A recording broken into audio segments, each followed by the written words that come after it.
할렐루야. 우리 옆 사람하고 인사 한번 합시다. 하나님께서 당신을 사랑하십니다. 하나님께서 당신을 사랑하십니다. 우리가 믿음에 대해서 계속 말씀을 나누고 있는데, 특별히 오늘은 이 다윗의 믿음에 대해서 세 번째 시간입니다. 다윗은 만군의 여호와의 이름의 능력을 믿었어요. 하나님의 이름을 믿는다는 것, 그리고 그 이름의 능력을 믿는다는 건 이건 엄청난 힘인 것을 믿으시기 바랍니다. 오늘은 싸움 이야기를 좀 하려고 그래요. 다윗과 골리앗의 싸움입니다. 여러분 혹시 싸워본 적이 있으세요? 저는 초등학교 다니면서 싸움을 무척 많이 했어요. 저를 보면 잘 싸울 것 같아요? 못 싸울 것 같아요? 잘 싸울 것 같아요? 그건 욕이다. 제가 원래 싸움을 잘 못해요. 그런데 초등학교 1학년 들어가자마자 우리 형님이 나를 데리고 다니면서 싸움을 시키더라고요. 그래서 저는 학교 공부하러 다니는 게 아니고 싸움하러 다닌 줄 알았어요. 매일마다 싸웠어요. 매일마다 몇 명씩 싸웠어요. 왜냐하면 초등학교 1학년 들어가면 거기서 일장이 돼야 되거든요. 그래서 형이 얘 이겨 못 이겨 그러면 무조건 이긴다고 그러면, 걔가 이긴다고 그러면 또 싸웠어요. 싸워서 내가 지잖아요. 그 다음 날 또 걔하고 또 싸워야 돼요. 언제까지요? 이길 때까지. 그래서 초등학교 1학년 때는요, 제가 매일 싸우러 다녔어요. 그래서 어떻게 하면 싸움을 잘할까를 연구를 했습니다. 몸은 제가 약했거든요.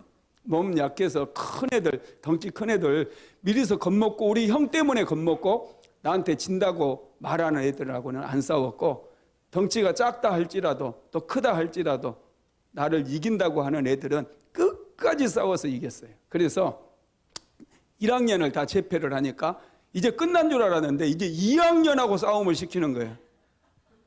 우리 형도 참 대단한 형이에요. 그래서 나중에 2학년을 이제 어느 정도 이겨놓으니까 3학년하고 붙이는데 3학년하고 붙어가지고 엄청 얻어 터졌어요. 그래서 더 이상 이제 내가 하도 많이 맞으니까 형이 안 시키더라고요. 싸움을 좋아하는 사람은 아무도 없어요. 싸울 때 여러분 굉장히 두려워요. 누구랑 싸우든지 간에 굉장히 두렵습니다.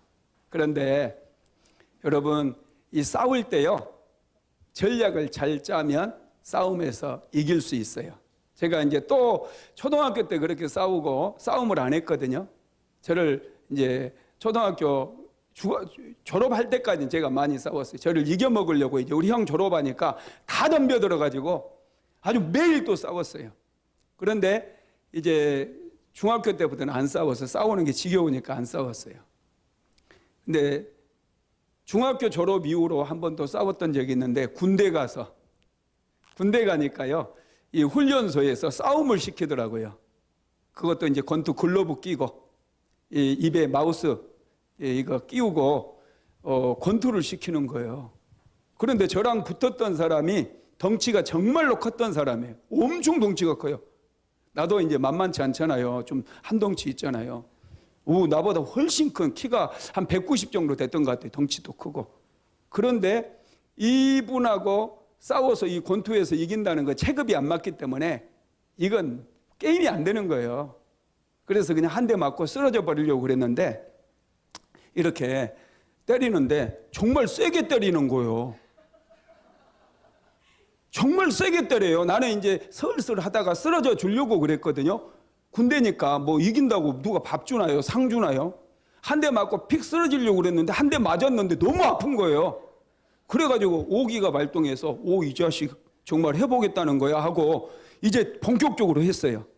그러면서 제가 슬슬 피해 다니다가요, 기회를 봐가지고 카운터 펀치를 하나 날렸어요. 여러분, 카운터 펀치가 뭔 줄 아세요? 저기 사정없이 덤벼들 때 피하면서 한 방 미개버리는 거예요. 그랬더니 정확하게 보고 카운터 펀치요, 이 라이트 훅을 날렸더니 그 펀치에 맞고요, 한 방에 쓰러져 버려요. 그랬더니 거기서 그 조교들 있잖아요. 조교들이 너무너무 충격을 받아가지고, 우와, 얘 엄청나게 복싱 잘한다고 그러면서 또 다른 놈을 붙여주네. 그래가지고요, 그날 제가 3명을 쓰러뜨렸어요. 그래가지고 끝났습니다. 그래서 훈련소에서 어떤 소문이 들렸는 줄 아세요? 한국 권투계를 주름 잡는 놈 한 놈이 훈련소에 들어왔다고. 사실 저는 복싱도 할 줄도 모르고요, 배운 적도 없고, 그냥 상대방이 들어오는 거 피하면서 한 방, 그 힘에 꼬꾸러지잖아요. 어떻게 하면 이길까? 그걸 생각을 했어요. 전략으로. 여러분, 전쟁은요, 싸움은 머리를 써야 돼요. 힘이 세다고 이기는 게 아니에요. 오늘 우리가 다윗과 골리앗의 싸움에 대해서 좀 말씀을 나누기를 원하는데, 여러분, 다윗은 골리앗과 게임이 안 돼요. 모든 면에서. 힘도 약하고 키도 작고 전쟁 무기도 변변치 않고 정말로 불리한 그런 싸움에서 다윗은 승리를 거두게 되어집니다. 그런데 놀라운 사실은 다윗이 이 골리앗과의 싸움에서 승리를 거두면서 역사의 중심에 서게 되어져요. 역사의 중심에 다윗이 등장하게 되어진다는 거예요. 여러분, 그렇습니다. 다윗은 별로 배경도 없고 집안도 그렇게 유력한 집안이 아니고 베들레헴에서 목장을 하는 그런 양을 치는 그런 집안의 아들로, 그것도 8번째 아들로 태어났어요. 영 별 볼 일 없습니다. 그랬던 다윗이 골리앗을 쓰러뜨림으로 인해서 역사의 중심에 서게 된 것이죠. 여러분, 그렇습니다. 하나님께서 저와 여러분을 믿음을 키우기 위해서 정말로 골리앗과 같은 문제, 골리앗과 같은 큰 거인들을 때로는 만나게 하셔요.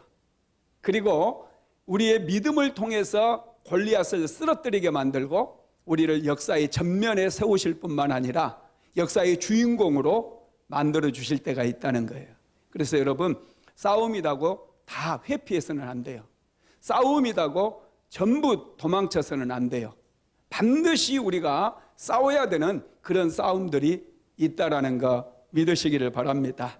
이 다윗은 아버지의 심부름으로 형들에게 음식물과 옷을 가져다 주기 위해서 전쟁터에 오게 되어집니다. 다윗의 아버지의 이름이 이새잖아요. 이새에게 8명의 아들이 있었는데 첫째, 둘째, 셋째까지 군인으로 전쟁터에 나가 있는 거예요. 그래서 그 아들들에게 음식을 갖다 주고 옷을 갖다 주기 위해서 아버지가 다윗을 전쟁터로 보낸 거죠. 그래서 다윗은 그날 골리앗을 만나게 됩니다. 군인으로 참전하는 게 아니에요. 그냥 심부름꾼으로 갔다가 골리앗을 만나게 되어지는데 그 골리앗을 다윗이 이겨버리게 되어져요. 한번 읽어보도록 합시다. 사무엘상 17장 4절에서 10절 시작. 블레셋 사람의 진영에서 싸움을 도두는 자가 왔는데 그의 이름은 골리앗이요 가드 사람이라. 그의 키는 6규빗 한 뼘이요 머리에는 노토구를 썼고 몸에는 비늘 갑옷을 입었으니 그 갑옷의 무게가 놋 5,000세겔이며 그의 다리에는 놋 각반을 쳤고 어깨 사이에는 놋 단창을 메었으니 그 창자루는 배틀째 같고 창날은 철 600세겔이며 방패든 자가 앞서 행하더라. 그가 서서 이스라엘 군대를 향하여 외쳐 이르되 너희가 어찌하여 나와서 전열을 벌였느냐. 나는 블레셋 사람이 아니며 너희는 사울의 신복이 아니냐. 너희는 너희의 종이 되겠고 사람을 택하여 내게로 보내라. 그가 나와 싸워서 나를 죽이면 우리가 너희의 종이 되겠고 만일 내가 이겨 그를 죽이면 너희가 우리의 종이 되어 우리를 섬길 것이니라. 그 블레셋 사람이 또 이르되 내가 오늘 이스라엘 군대를 모욕하였으니 그 사람을 보내어 나와 더불어 싸우게 하라 한지라. 아멘. 여러분, 골리앗이 블레셋 장군입니다. 무슨 일 때문에 블레셋이 지금 이스라엘을 쳐들어왔는지 그 이유는 잘 모르겠지만 지금 블레셋의 군대와 이스라엘의 군대가 팽팽하게 대치하고 있는 그런 상황이에요.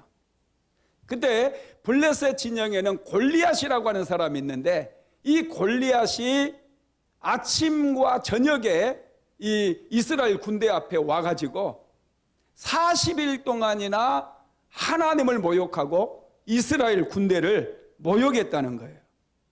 그럼에도 불구하고 이스라엘 백성들 중에는 이 골리앗과 싸울 사람이 한 명도 없었어요.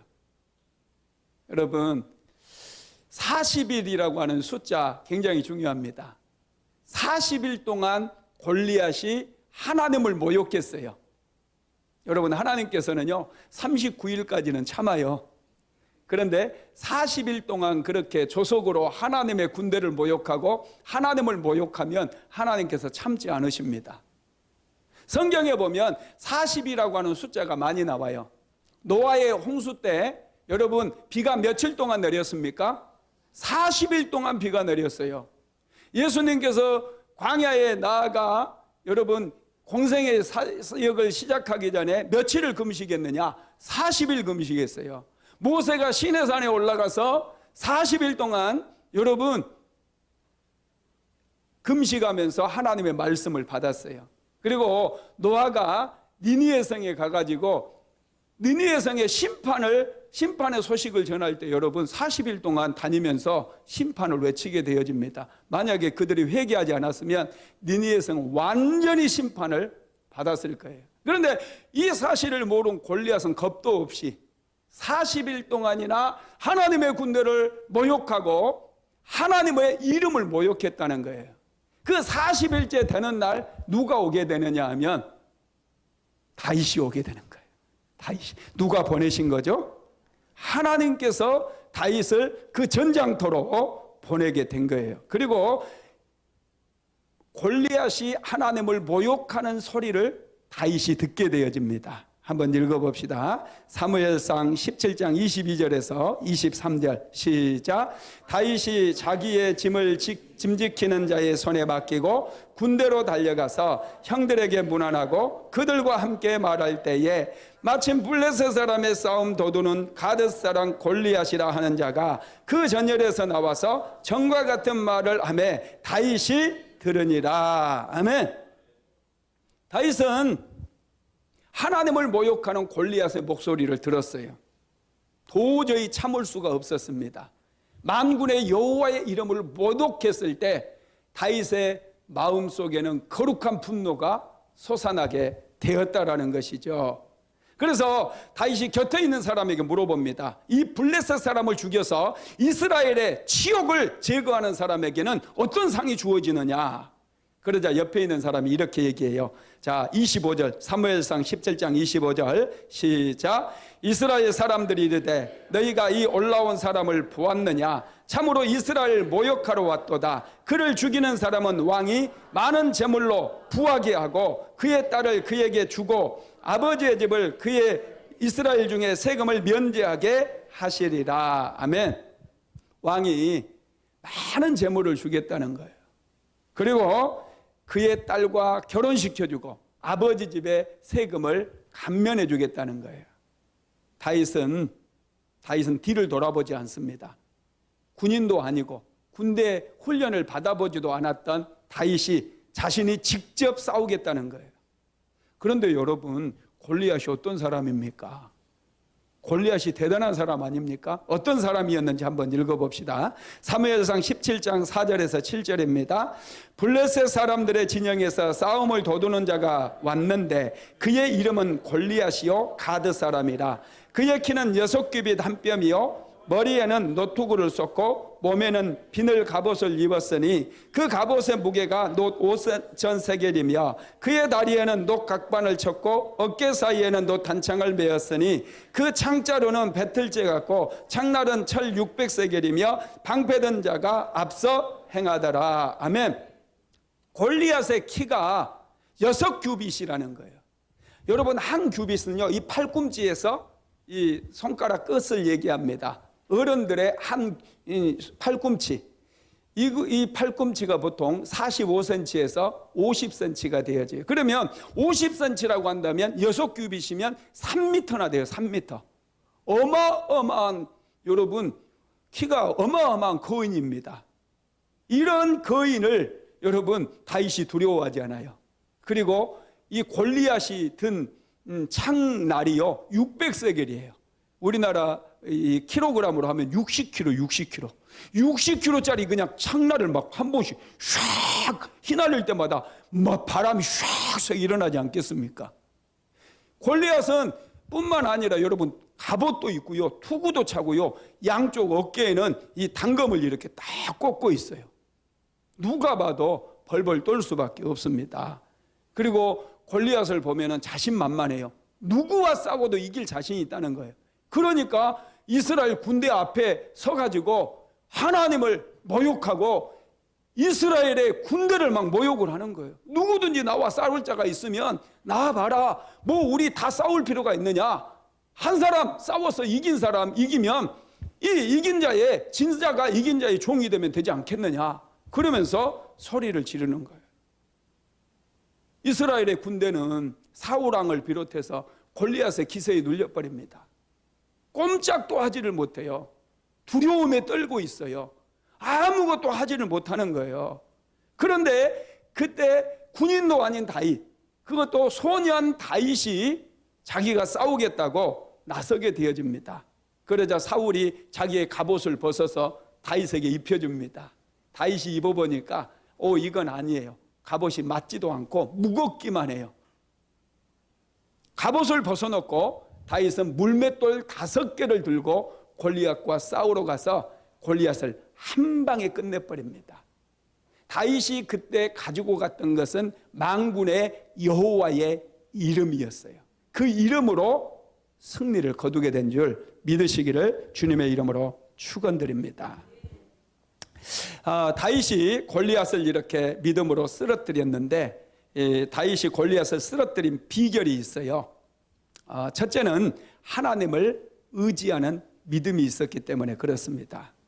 여러분, 거인이라고 여러분 우리가 다 쓰러뜨릴 수 있는 게 아니에요. 거인은 정말 무시무시해요. 힘이 셉니다. 그런데 하나님을 믿는 사람들은 거인들도 이길 수 있음을 믿으시기 바랍니다.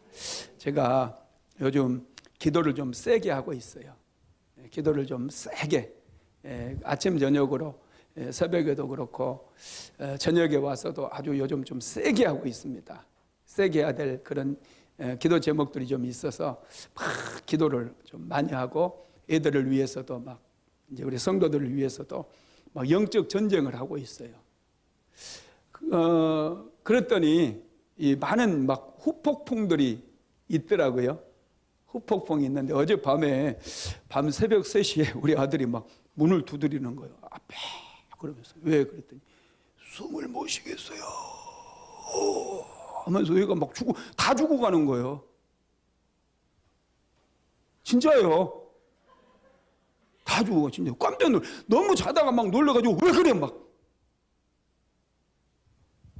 그래가지고 제가 어제 잠을 설쳤더니 이상한 소리 하고 막 그런. 일부 예배 때 막 이상한 소리.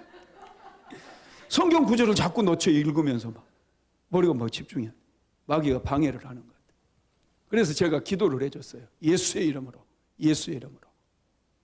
그리고 이제 집에 있는 어디가 아픈지도 모르는데 지금 막 숨을 못 쉬는 거예요. 숨을 못 쉬어. 아무 약이나 먹였어요. 그리고 소파로 데리고 가가지고 자, 소파에 쭉 뻗고 누우라고 그러고 기도를 했어요. 예수의 이름으로, 예수의 이름으로, 예수의 이름으로, 예수의 이름으로. 예수의 이름만 불렀어요. 그리고 예수의 이름으로 평강이 있을지어다, 평강이 있을지어다. 여러분, 기도한 지 1분도 안 돼가지고 얘가 괜찮아져 버려요. 신기하죠? 우리 사모 약 먹고 그런 줄 아는데, 약은 먹으면 최소한 15분 이상이 있어야 효과가 나타나요. 아시죠? 약은 먹으면 15분 이상 걸려야 효과가 나타나. 그리고 아무 약이나 먹였다니까요. 기도의 능력이에요. 기도하니까 1분 만에 얘가 괜찮아져가지고 들어가서 자라 하고, 이제 우리 아들은 병원 가려고 다 입고 나왔더라고. 그 아픈 상황 속에서 병원은 가고 살고는 싶어가지고 아빠의 기도가 능력이 있다는 걸 모르고 막 옷 양말까지 다 신고 그 아픈 상황에서 아들아 미안하다 네 얘기해서. 하여튼 기도를 이렇게 세게 하다 보니까요, 막 이런 일들이 생겨요. 이렇게. 예. 그런데 여러분 두려워하지 마세요. 기도할 때 이런 게 생기는 것은요, 좋은 일이에요. 이기고 있다는 증거입니다. 반드시 승리하고 있다는 증거예요. 할렐루야. 예. 우리 교회에 좋은 일들이 많이 생기게 될 줄로 믿습니다. 여러분, 세상에서 가장 강한 사람이 누굽니까? 하나님의 이름을 믿는 사람이에요. 저는 하나님을 물어본 게 아니라 강한 사람이 누구냐고 물어봤어요. 하나님이 가장 강하죠. 그런데 세상에서 가장 능력이 있고 힘있는 사람은 누구냐면 하나님을 믿는 사람이에요. 왜냐하면 모든 능력과 권세는 하나님으로부터 나오기 때문에 그래요. 예수 그리스도 이름에 엄청난 힘과 권세가 있습니다. 그 힘을 믿고 나가면 우리는 세상 속에서도 이길 수 있다는 사실을 믿으시기를 바랍니다. 하나님은요, 만군의 여호와라고 그랬어요. 만군의 여호와, 전쟁을 승리하게 만드시는 하나님이라고 하는 그런 뜻입니다. 하나님께서는 저와 여러분에게도 만군의 여호와라고 하는 이름을 주셨기 때문에 우리는 어떤 영적 전쟁에서도 승리를 거두게 된다는 거예요. 자, 사무엘상 17장 47절 한번 읽어봅시다. 또 여호와의 구원하심이 칼과 창에 있지 아니함을 이 무리에게 알게 하리라. 전쟁은 여호와께 속한 것인즉 그가 너희를 우리 손에 넘기시리라. 아멘. 다윗은 이 전쟁이 하나님께, 여호와께 속한 전쟁이라는 것을 알았다는 거예요. 그래서 그는 무기를 준비하지 않았어요. 그는 여러분 갑옷도 입지 않았어요. 방패도 들지 않았어요. 그는 만군의 여호와의 이름으로 골리앗과 싸우기 위해서 나아갔다는 거예요. 여러분, 하나님의 이름 하나면 우리는 세상을 넉넉히 이길 수 있습니다. 우리는 돈이 필요하다고 그래요. 세상을 이기기 위해서는 지식이 필요하다고 그래요. 그래서 자녀들에게 더 많은 교육을 시키려고 그러고 더 유학도 보내려고 그러고 자꾸 학원 보내면서 오히려 교회는 멀어지게 만들고 학원하고 더 가깝게 만들고 있어요. 그게 아니에요. 여러분, 우리가 세상에서 승리하기 위해서 정말로 필요한 게 만군의 여호와의 이름이에요. 예수 그리스도의 이름이라는 거예요. 예수 그리스도의 이름만 있으면 우리는 전쟁에서 이길 수 있습니다. 골리앗도요, 자기의 신의 이름을 부릅니다. 다곤 신의 이름을 불러요. 블레셋 사람들이 섬겼던 신은 다곤 신이고 이스라엘 백성들이 섬겼던 신은 여호와 하나님이셨어요. 블레셋의 골리앗은 다곤 신의 이름으로 다윗을 저주해요. 한번 읽어봅시다. 사무엘상 17장 43절에서 44절까지 한번 읽어보겠습니다. 블레셋 사람이 다윗에게 이르되 내가 나를 괴로 여기고 막대기를 가지고 내게 나왔느냐 하고 그의 신들의 이름으로 다윗을 저주하고 그 블레셋 사람이 또 다윗에게 이르되 내게로 오라 내가 내 살을 공중의 새들과 들짐승에게 주리라 하는지라. 아멘. 골리앗이 다윗을 저주를 하는데 그의 신들의 이름을 불렀다는 거예요. 블레셋 사람들이 섬기는 그 신들의 이름을 부르면서 다윗을 저주했어요. 여러분, 그런데 골리앗이 섬기는 신은 우상에 불과해요. 힘이 없어요. 다윗은 만군의 여호와, 전능하신 하나님의 이름으로 골리앗과 싸움에 나아갑니다. 여러분, 그래서 다윗은 하나님의 능력을 의지하고 하나님의 이름을 의지해서 나아갔기 때문에 전쟁에서 승리한 거예요. 저와 여러분도요, 여러분 세상에서 정말 열심히 인생을 살아도 안 되는 일들이 많잖아요. 될 것처럼 하면서 풀릴 것처럼 풀릴 듯 하면서 안 풀리는 일들이 세상에는 참 많아요. 그때 필요한 게 뭐냐면 만군의 여호와의 이름이에요. 우리에게는 독생자 예수 그리스도의 이름을 주셨는데 그의 이름을 붙잡고 기도하면 우리는 반드시 승리를 거두게 되어진다는 것을 믿으시기를 바랍니다. 다윗은요, 하나님의 이름을 신뢰했어요. 그래서 전적으로 하나님을 의지하고 나아가게 되었다는 거죠. 두 번째로 다윗은 하나님의 지혜로 싸웁니다. 여러분, 지혜라고 하는 게 뭡니까? 분별력이에요. 분별력. 적을 아는 거예요. 손자병법에 보면은 적을 알고 나를 알면 100번 싸우면 100번 다 이긴다고 그랬어요. 지피지기는 100점 100승이라는 거예요. 여러분, 전쟁을 할 때 정말로 필요한 게 여러분 지혜고요. 세상을 살아갈 때도 지혜가 필요해요. 잠언서 24장 5절에서 6절 말씀 한번 같이 읽어봅니다. 지혜 있는 자는 강하고 지식 있는 자는 힘을 더하나니 너는 전략으로 싸우라. 승리는 지략이 많음에 있느니라. 너는 전략으로 싸우라는 거예요. 너의 힘으로 싸우지 말고, 너의 권세로 싸우지 말고, 너의 가진 돈으로 싸우지 말고, 너는 전략으로 싸우라. 승리는 지략이 많음에 있음이니라. 할렐루야. 여러분, 세상은 여러분 싸움의 연속입니다. 요즘 코로나와의 전쟁이잖아요. 그런데 이 와중에도요, 무역 전쟁이 일어나고 있어요. 미국과 중국이요, 치열하게 지금 서로 무역 전쟁을 하고, 오늘 아침에 뉴스를 봤더니, 잠깐 인터넷 뉴스 보니까 미국에서 트럼프가요, 중국의 반도체를 아예 수출을 안 해버리겠다, 그렇게 선포를 했어요. 치열한 전쟁이에요. 이런 여러분 전쟁 속에서 승리를 거두기 위해서는 지혜가 필요합니다. 전략이 필요해요.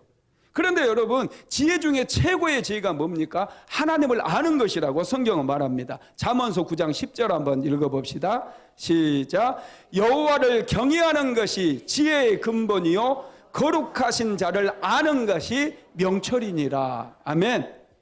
지혜 중에 최고의 지혜는 하나님을 아는 것이고, 하나님을 경외하는 그것이야말로 지혜라는 거예요. 왜냐하면 모든 지혜는 하나님으로부터 나오기 때문에 그렇다라는 것입니다. 여러분, 다윗에게는 지혜가 있었어요. 그래서 다윗이 전쟁을 하러 가면서, 골리앗과 싸우러 가면서, 다윗은 그냥 골리앗과 자기가 가진 힘으로 싸우려고 하지 않습니다. 골리앗의 최고의 문제는 뭡니까? 자기가 가진 힘으로 다윗과 싸우려는 거예요. 힘으로 완전히 제압해 버리겠다는 거예요.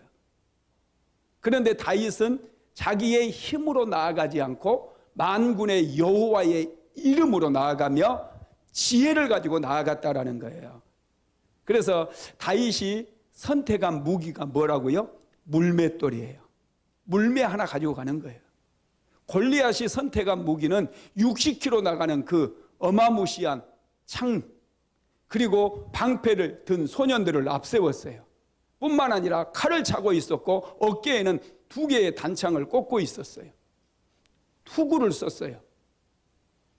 그런 다윗이 여러분 이 골리앗과 싸우기 위해서, 그 무시무시한 골리앗과 싸우기 위해서 나아가는데요, 골리앗이 보고 다윗이 자기랑 싸우러 나오는 모습을 보고 모욕감을 느낍니다. 한번 같이 읽어봅니다. 사무엘상 17장 43절 한번 읽어볼까요?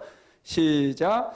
블레셋 사람이 다윗에게 이르되 내가 나를 개로 여기고 막대기를 가지고 내게 나왔느냐 하고 그의 신들의 이름으로 다윗을 저주하고, 내가 나를 개로 알고 막대기 하나 들고 나왔느냐는 거예요. 사실은 물매줄이에요. 그게 막대기도 아니고 물매줄 하나 가지고 이렇게 나가는 거예요. 골리앗을 얼마나 우습게 알았으면 칼도 가지지 않고 창도 가지지 않고, 여러분 이 줄 하나 가지고 지금 나가는 거예요. 그러니까 골리앗 생애에 가장 큰 모욕을 당한 거예요. 골리앗은 그냥 갑옷 입은 사람이 창을 들고 자기랑 멋지게 이렇게 한판 대결을 해가지고 멋지게 이기고 싶었는데, 이 어린 놈이, 정말 어린 놈 아닙니까? 다윗이 조그만 놈이에요. 골리앗은 3m나 어마어마하게 큰 그런 거인이지만 다윗은 정말 조그만한 소년이에요. 그런데 이 골리앗과 싸우러 나오는 사람의 복장을 한번 생각해 보세요. 양을 치던 그 복장 그대로, 그리고 이 물매 줄 하나 가지고 나오는 거예요. 골리앗은 엄청난 모욕감에 여러분 굉장히 모욕감을 느끼는 거예요. 그런데 여러분, 다윗이 아무 생각 없이 그렇게 나간 게 아니에요. 다윗에게는 전략이 있었어요. 다윗이 선택한 전략은 첫 번째는 속도전입니다. 다윗은 골리앗이 덩치가 크기 때문에 느리다는 것을 알았어요. 그리고 덩치가 크기 때문에 아무데나 하나 던져도 맞을 것을 알았어요. 오, 덩치가 크군. 아무데나 던져도 저놈은 맞겠군. 여러분, 다윗은 그 사실을 안 거예요. 자신을 알았을 뿐만 아니라 골리앗을 알았다라는 거예요. 그래서 골리앗은 느립니다. 그런데 다윗은 빨라요. 갑옷도 벗어버렸어요. 굉장히 빠릅니다. 그래서 다윗이 선택한 것은 속도전을 선택했다는 거예요. 자, 사무엘상 17장 48절에서 49절 같이 읽어봅니다. 블레셋 사람이 일어나 다윗에게로 마주 가까이 올 때에 다윗이 블레셋 사람을 향하여 빨리 달리며 손을 주머니에 넣어 돌을 가지고 물매로 던져 블레셋 사람의 이마를 치매 돌이 그의 이마에 박히니 땅 위에 엎드려지니라. 속도전을 준비한 거예요. 여러분, 덩치 큰 사람은 좀 느려요. 반면에 작은 사람은 굉장히 빠릅니다. 다윗이 골리앗에게 나아가면서 굉장히 빨리 달리면서, 빨리 다니니까 골리앗이 막 눈에 보이지도 골리앗의 눈에는 다윗이 잘 보이지도 않아요. 초점을 맞출 수도 없어요. 그래서 가까이 가서 그냥 물맷돌로 던져버리니까 한 방에 골리앗이 쓰러져 버린 거예요. 두 번째로는요, 다윗은 강점으로 싸웠어요. 골리앗의 강점은 뭐였느냐 하면 백병전입니다. 서로 칼싸움, 창으로 그냥 막. 그런데 다윗은 칼싸움을 배워본 적도 없고, 여러분, 칼도 없어요. 자기가 잘하는 걸로 싸웠다는 거예요. 할렐루야. 여러분, 세상을 살아갈 때 이게 지혜입니다. 여러분들 못하는 것을 자꾸 더 잘하려고, 이 단점을 커버하려고 노력하지 마시고 내가 잘하는 것을 더 잘할 수 있도록 개발해 나가시기를 주님의 이름으로 축원드립니다. 우리는 강점이 있어야 돼요. 남들이 감히 따라올 수 없는, 남들이 흉내 넣을 수 없는 그 강점이 필요해요. 그래야 세상을 이길 수 있어요. 다윗은 물맷돌 던지는 데에는 이스라엘에서 따라올 자가 없을 정도로 평소에 물맷돌 던지는 훈련을 쌓았어요. 양을 칠 때 이 사자들이나 곰이 와서 양을 물어가잖아요. 그러면 다윗이 물매를 던져가지고 사자의 머리통을 박살을 내버렸어요. 끊임없이 연습하고 또 연습하다 보니까 물맷돌 던지는 도사가 돼버린 거예요. 강점이 있었어요. 다윗은 자기의 강점으로 싸웠다라는 것이죠. 그 다음에 세 번째로는요, 자기 몸에 맞는 무기를 사용했어요. 물맷돌이 자기 몸에 맞아요. 이 골리앗은 창을 휘두르는 게 자기 몸에 맞아요. 그 창 때문에 이스라엘 백성들은 두려워 떠는 거예요. 이스라엘의 군대는 골리앗의 크기와 창을 볼 때 움직일 수가 없었어요. 그런데 다윗은 골리앗을 바라보지 않고 자기의 가지고 있는 이 물맷돌을 바라본 거예요. 그래서 사울왕이 너는 어려서 안 된다. 그때 왕이시여, 내가 양을 치면서 사자들이나 곰이 와서 내 양을 물어갔을 때 내가 그들을 추격해가지고 물맷돌로 그들의 머리통을 박살을 내고 그들의 이빨에서 내 양들을 건져냈습니다. 이렇게 고백을 해요. 그러니까 사울이요, 두말하지 않아요. 가라 그래요. 가라. 여러분, 그렇습니다. 자기가 가진 무기에 대해서 확신이 있었다는 거예요. 그래서 다윗은 여러분 승리했어요. 할렐루야.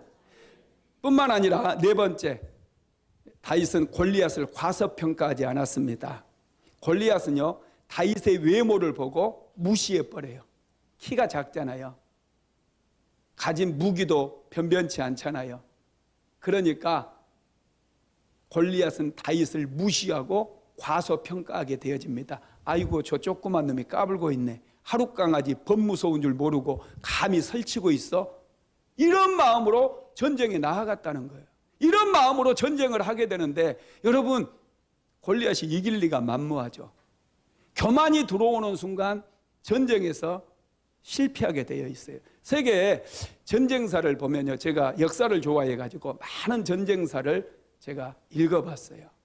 그런데 여러분, 전쟁사 중에서도요, 세계 3대 해전이 있는데 살라미스 전투라고 하는 이 해전이 우리나라 이순신 장군 한산도 대첩보다 더 어마무시한 해전이에요.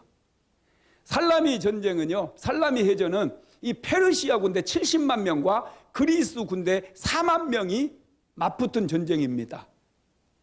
70만 명과 4만 대, 이 전함의 숫자만 해도 800대의 거대한 항공모함하고 작은 어선 같은 그 전함 이 300대가 충돌을 했어요. 여러분, 배의 크기와 배의 규모로 해도 게임이 안 되는 그런 전쟁이에요. 숫자, 해군의 숫자만 해도 게임이 안 되는 숫자예요. 그런데 어떻게 된 줄 아세요? 살라미스 해전에서요, 여러분, 페르시아 군대, 크세르크세스 왕이 이끌었던 페르시아 군대는 완전히 망해버려요. 그 거대한 항공모함 같은 함선 500척이요, 그대로 수장이 돼버립니다. 그리스 군대는 거의 한 대도 침몰당하지 않고요, 다 살아남아요. 페르시아 군대 7만 명, 이 70만 명 중에 8만 명만 살아서 돌아가요. 도망쳐요. 왜 이렇게 여러분 전쟁에서 그들이 참패하게 됐느냐 하면 이 페르시아 황제 크세르크세스가 그리스 군대 4만 명을 너무 얕잡아 본 거예요. 과소평가한 거예요. 그들은 전쟁만 하면 우리가 반드시 이길 거라고 생각하고 힘으로 밀어붙인 거예요. 힘으로 밀어붙이다가 전략으로 싸우는 그리스 군대에 완전히 침몰을 당하게 된 거예요. 여러분, 전쟁은 힘으로 싸우는 게 아니에요. 전략으로 싸워야 된다는 거예요. 우리는 외모를 바라보면 안 돼요. 사람들은 외모만 보고 두려워해요. 이스라엘 백성들이 지금 골리앗의 크기 때문에 기가 질리고 두려워서 떨고 있는 거예요. 골리앗이 메고 있는 휘두르는 그 창 한 자루 때문에 그들은 누구도 골리앗과 싸울 엄두를 내지 못하는 거예요. 할렐루야. 외모를 보면 안 돼요. 다윗은 반면에 너무나 초라해요. 그러니까 이 골리앗이 다윗이 달려오니까 물매를 던지려고 달려오는데도요, 무시하는 거예요. 저것이 던져봤자 내가 맞은들 뭐 어쩌라고.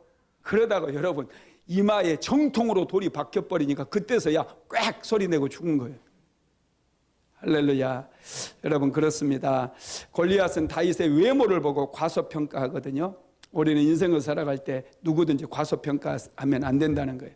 세 번째로 다윗은 거룩한 분노로 싸우게 되어집니다. 다윗은 하나님을 모욕하고 하나님의 백성을 멸시하는 골리앗에 대해서 거룩한 분노를 느끼는데요. 사무엘상 17장 45절에서 47절까지 같이 읽어보겠습니다.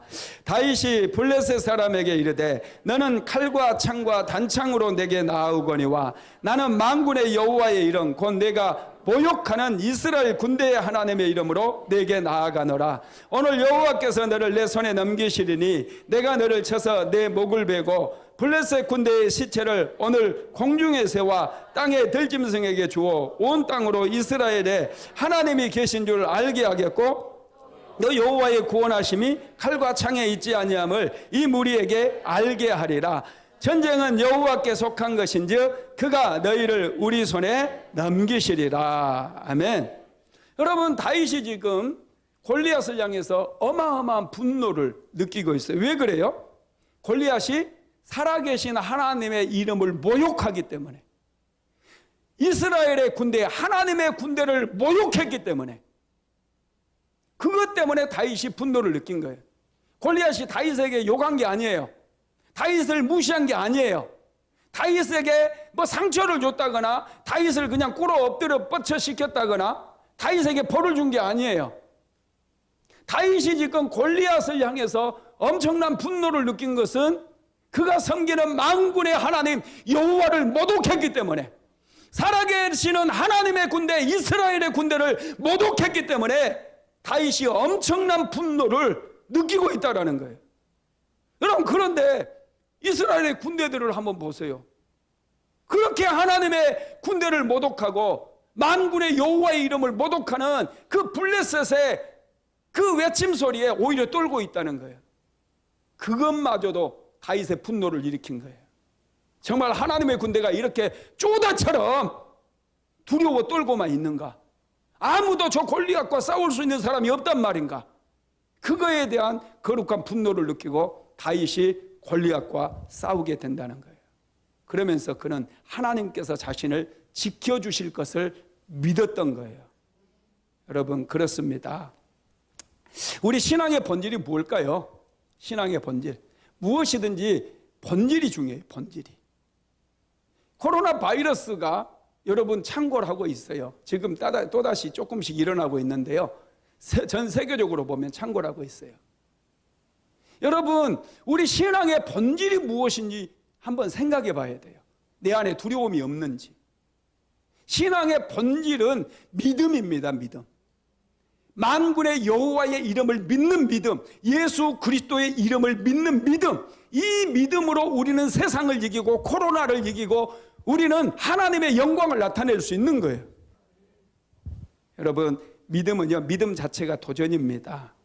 하나님을 온전히 의지하고 하나님을 믿기만 하면 기적이 일어나고 역사가 일어나고 반드시 승리하게 되어져요. 그런데 지금 이스라엘의 군대는 골리앗이 하나님의 이름을 모독하고 살아계시는 하나님의 군대를 모독함에도 불구하고 그들에게는 두려움밖에 없었어요. 그들에게 분노가 일어나지 아니하고 오히려 골리앗 때문에 두려워하고 그들은 덜덜덜덜 떨고 있다는 거예요. 그런데 다윗은 달랐어요.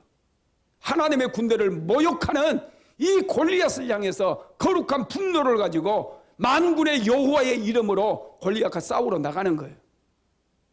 하나님께서 그런 골리앗을, 여러분, 그런 다윗을 지켜주시고 다윗에게 힘을 주심으로 골리앗을 쓰러뜨리게 만들었다는 거예요. 그래서 다윗을 통해서 하나님께서 새로운 역사를 이루어 가시는 거예요. 하나님께서 언제나 역사의 전환기에 어떤 사람을 들어서 사용하시느냐 하면 믿음의 사람을 들어서 사용하셔요. 여러분, 코로나 바이러스로 인해서 이제 교회도 이제 두 종류로 어떤 그 미래가 예측이 된다고 그래요.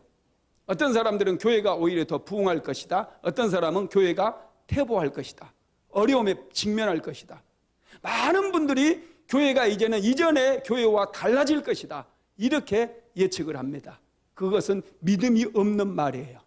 믿음이 있는 사람, 믿음이 있는 목회자, 그런 사람들은 오히려 역사의 중심에 서게 되어지고 이 믿음을 가지고 여호와의 이름을 모욕하는 이 세상을 향해서 하나님의 영광을 드러냄으로 인해서 오히려 교회는 영적으로 다시 한번 회개하고 부흥하는 역사가 일어나고 새로운 믿음의 백성들이 일어나게 되어지고 이 대한민국은 다시 한번 영적인 부흥을 여러분 갈망할 뿐만 아니라 부흥의 중심에 서게 되어지는 그런 역사가 일어나게 된다는 거예요.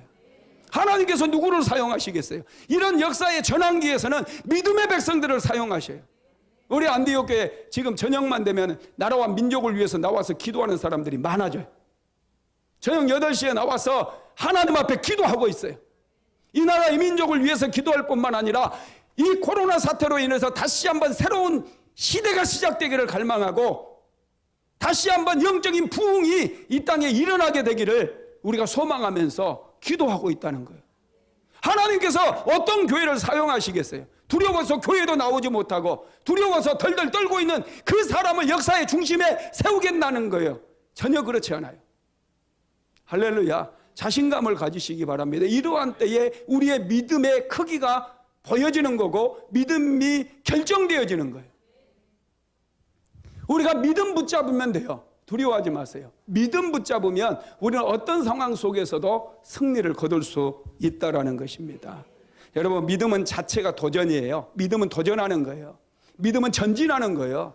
믿음은 포기하는 게 아니에요. 예배를 포기하고 믿음은 여러분 이 싸움을 포기해버리고 아니에요. 영적 전쟁할 때는 담대하게 예수의 이름으로 전쟁해야 돼요. 여러분의 남편이 지금 도적질 당해서 사업이 안 되고 사업이 무너지고 직장에서 쫓겨나고 이런 어려운 상황 가운데 있는데 여기에서 그냥 다 손을 놓고 포기해버린다면 이건 믿음이 아니에요. 이러한 때에 하나님 앞에 엎드려서 기도하고 오히려 이런 위기가 기회가 될 수 있도록 축복의 기회가 되어지고 내 남편이 새로운 미래의 주인공이 될 수 있도록 기도하는 것이 바로 믿음의 사람이 할 일이라는 거예요. 믿으시기 바랍니다. 너무 요즘 믿음의 사람들이 믿음이 없어요. 교회 다니는 사람들도 코로나 바이러스 이것 보니까 너무 믿음이 없어요. 여러분, 그렇습니다. 우리는 지켜야 될 게 믿음이에요. 믿음을 지켜야 돼요. 믿음을 성장시켜야 돼요. 믿음의 크기를 키워야지 우리가 이긴다는 거예요. 다윗은요, 당당히 골리앗에게 도전을 했어요. 골리앗은 자기의 힘을 믿고 나갔지만 다윗은 만군의 여호와의 이름으로 나아갔어요. 어떻게 됩니까? 결국 다윗이 승리하게 된 거예요. 그러면 다윗의 믿음이 어디에서 온 것일까요? 자, 사무엘상 16장 13절 한번 보겠습니다. 같이 읽어봅니다. 사무엘이 기름 뿔병을 가져다가 그의 형제 중에서 그에게 부었더니 이날 이후로 다윗이 여호와의 영에게 크게 감동되니라. 다윗의 믿음이 어디에서 왔느냐? 바로 여호와의 영에 감동되어질 때, 성령의 기름 부음 받았을 때 다윗의 믿음이 강력해진 거예요. 여러분, 성령의 기름 부음 받는 거 너무나 중요합니다. 여러분, 그렇습니다. 다윗이 성령의 기름 부음을 받고 났을 때 골리앗을 바라보니까 골리앗은 정말 아무것도 아니게 보이는 거예요. 골리앗은 여러분 아무것도 아니에요. 하나님의 군대를 모욕하는 할례받지 않는 이방인으로 보인 거예요. 할례받지 않는 이방인으로. 자, 사무엘상 17장 26절 하반절 한번 볼까요? 시작. 이 할례받지 않는 블레셋 사람이 누구이기에 살아계시는 하나님의 군대를 모욕하겠느냐? 여러분, 기름 부음 받고 나니까 다윗의 시선이 바뀌어버린 거예요. 그는 믿음의 눈으로 하나님을 바라보니까 골리앗의 덩치가 크고 골리앗의 무기가 어마어마했지만 다윗의 눈으로 골리앗을 바라볼 때는 할례받지 않는 이방인에 불과했다는 거예요. 이 할례받지 않는 이방인이 어떻게 살아계시는 하나님의 군대를 모욕하겠느냐, 이렇게 선포해버리는 거예요. 여러분, 세상이 크게 보입니까? 믿음이 연약해서 그래요. 성령의 기름 부음을 사모하십시오. 성령 충만 사모하십시오. 그러면 우리의 믿음이 성장하게 되어져서 세상을 바라볼 때 우리는 두려워하잖아요. 그리고 기도합니다. 따라서 할까요? 기도하면 됩니다. 기도하면 됩니다. 기도하면 역사가 일어나요. 두려워하지 마세요. 골리앗은 아무것도 아니에요. 기도하면 역사가 일어나는 거 믿으시기를 주님의 이름으로 축원드리겠습니다. 여러분, 그렇습니다. 예수님의 제자들도요, 예수님께 설교 말씀을 3년 동안이나 들었어요. 말씀 들었는데 제자들이 변화되지 않았습니다. 변화된 척했어요. 3년 동안 예수님의 설교, 산상수훈의 말씀, 병자를 치유하는 그 모습들 예수님이 다 보았어요. 예수님의 제자들이 현장에서 보았어요. 현장에서 보았으면 여러분 믿음이 좀 생겨야 되지 않겠습니까? 그런데 예수님께서 십자가를 지실 때 제자들이 어떻게 했어요? 다 도망가 버렸어요. 예수님을 모른다고 부인했어요. 그랬던 제자들이 언제 변화되느냐? 성령 세례 받았을 때. 오순절 마가다락방에서 성령 세례 받고 난 다음에 제자들이 변화가 되어지고 제자들 안에 믿음이 생겨지고 세상을 보는 눈이 달라지고, 그래서 그들은 담대하게 복음을 전하기 시작했고 사도 요한을 제외한 11명의 제자들이 다 순교를 당했어요. 세상에 대해서 담대해졌다는 거예요. 할렐루야. 여러분, 그래서 우리가 신앙생활 할 때 성령 세례 받아야 돼요. 성령의 기름 부음 받아야 돼요. 두려워하지 않아요. 두려워하지 않아요. 세상을 넉넉히 이길 수 있음을 믿으시기를 주님의 이름으로 축원드립니다. 말씀을 마무리합니다. 하나님께서는 우리의 삶에 거인을 보내주심으로 더 큰 은혜를 베풀어 주십니다. 여러분, 큰 문제가 있다는 것은 오히려 축복이에요. 왜냐하면 이 문제 속에 길이 보이거든요. 이 문제 속에서 하나님의 역사를 우리는 경험하게 되어지고 하나님의 승리를 경험하게 되어지므로 우리는 역사의 전면에 등장할 뿐만 아니라 우리를 통해서 새로운 역사를 이루어 가시는 하나님의 영광을 보게 된다는 거예요. 할렐루야. 저는 기대가 됩니다. 이 코로나 사태로 인해서 우리 순복음 안디옥교회를 하나님께서 어떻게 사용하실까? 이렇게 믿음의 사람들을 하나님께서 어떻게 사용하실까? 저는 기대가 됩니다. 이 땅의 영적인 부흥을 위한 불쏘시개가 되어질 줄로 믿습니다. 우리 안디옥교회가 수많은 교회를 세우고 수많은 영혼들을 살려내는 그런 축복의 통로가 되는 교회, 못자리 교회의 사명 넉넉하게 감당하는 그런 교회가 될 줄로 믿습니다.